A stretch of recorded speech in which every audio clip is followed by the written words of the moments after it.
Hi guys, good morning. So, as you can see all my video guys no. So, mo update lang ko karon guys nga since na ako dire sa Victoria guys kay na-engage na ko. So, nana ko daddy love. So, nagkita mi sa Sydney atong September guys. Gitagaan gyud ko dito niya og ring nga mag-engage na mi kay parang mo kuyog na ko niya. So, karon pagkita na mo, pag after 3 days sa Sydney na mo, gidakon niya diri sa Victoria, sa iyahang town, diri sa iyang balay. So karon, as you can see, 1 month na ko din before ko na anhi diri guys, nagbisita sa akong mga 1 week.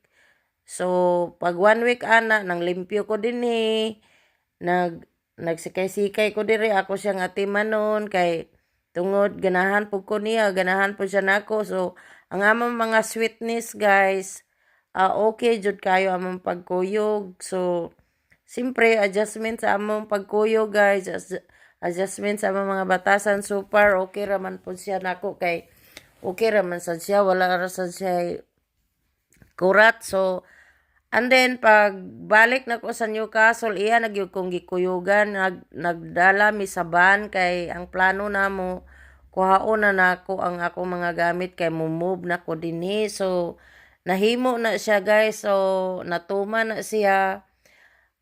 Nikuyog ko guys, kay tungod, devoted siya ni Lord, nasad siya love ni Lord. So, dili again sa akong pag-pray dire, dili ko ganahan nga naitaw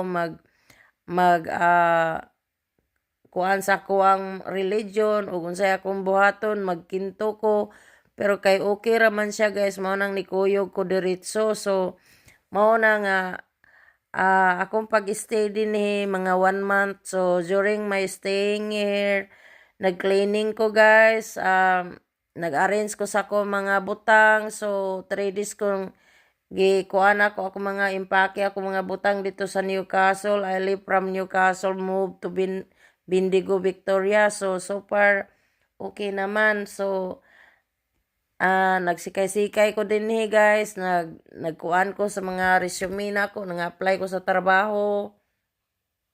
Nag-apply ko sa mga trabaho. So I hope madawat ko sa trabaho, mga akong gi-applyan nga trabaho guys.